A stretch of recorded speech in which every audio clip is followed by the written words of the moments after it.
Hello, students. So let's start the previous chapter and the topic is the cytoplasm. ठीक है, आज हम लोग साइटोप्लाज्म स्टार्ट करेंगे. साइटोप्लाज्म क्या है?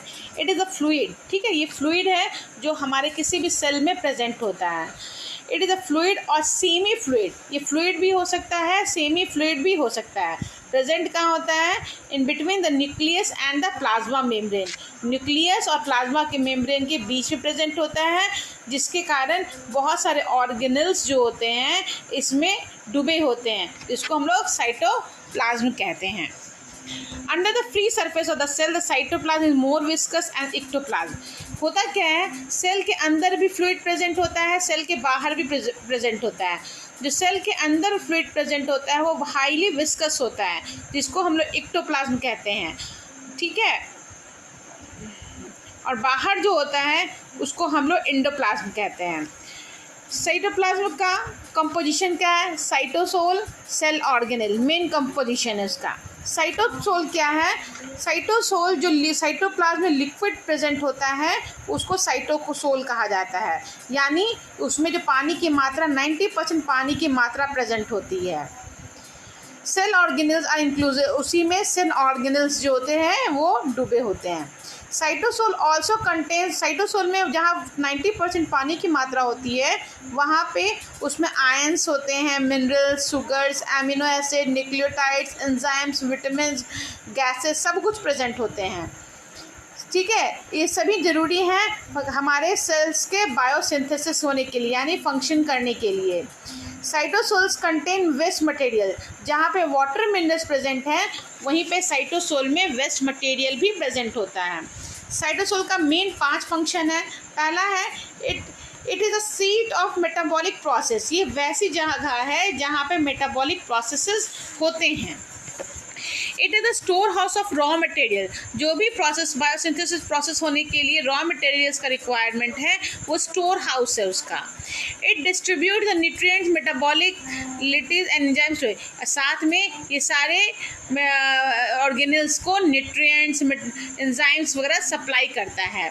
It brings about the exchange of material between the cell organelles and also exchange material with the extracellular fluid.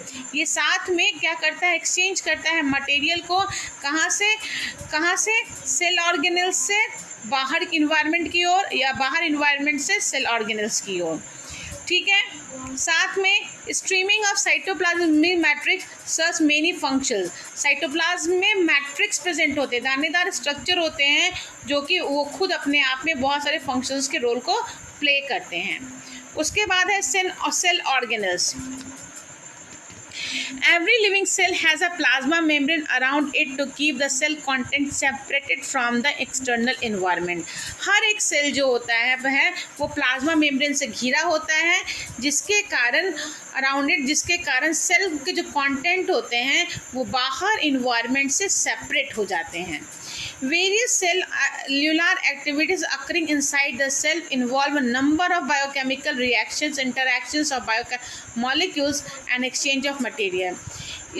इस cell में वेरियस सेलुलर इसके अंदर बहुत सारे एक्टिविटीज़ होते हैं सेल ऑर्गेनल्स में.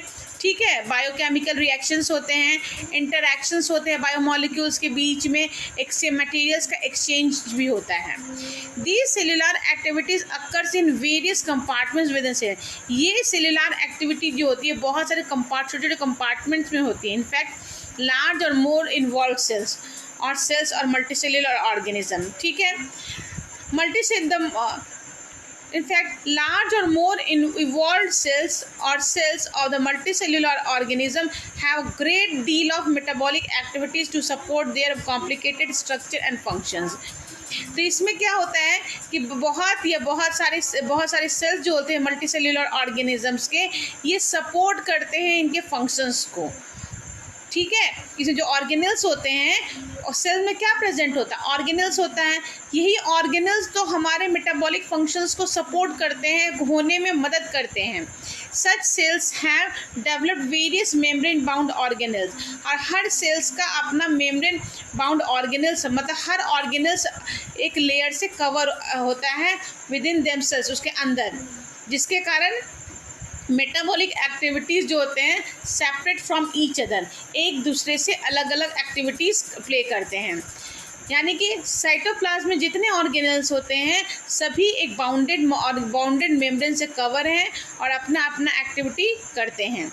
These membrane bound subcellular components are cell organelles।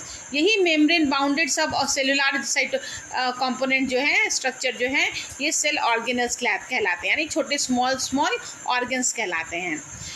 Except plasma membrane and cell wall, all other cell organelles are found embedded in cytosol। तो प्लाज्मा मेम्ब्रेन और सेल वॉल के अलावा जितने भी ऑर्गेनल्स होते हैं ये सभी साइटोसोल में एम्बेडेड होते हैं, यानी डूबे रहते हैं। Each cell organelles has a different shape.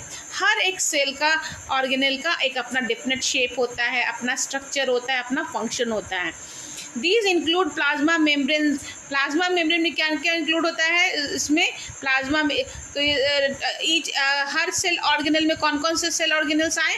Plasma membrane, cell wall, nucleus, endoplasmic reticulum, ribosome, Golgi apparatus, lysosome, mitochondria, plastid, cilia, flagella, vacuoles, ये सभी जो है cell organelles कहलाएं।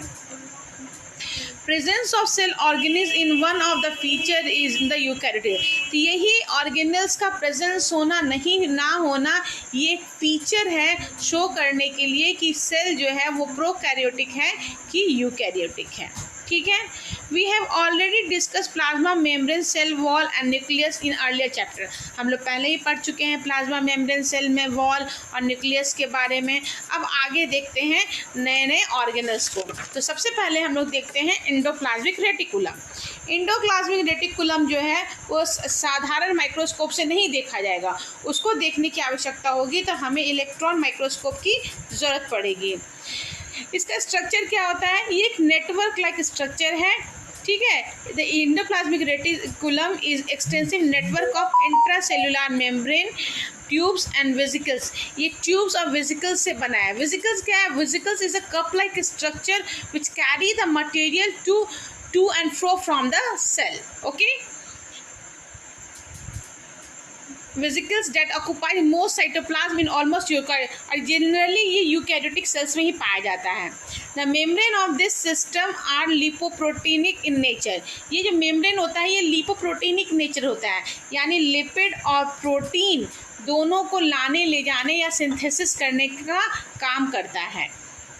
The endoplasmic reticulum is more prominent in young and dividing cells. Endoplasmic reticulum जो है ये बहुत ही prominent और यंग सेल्स होता है।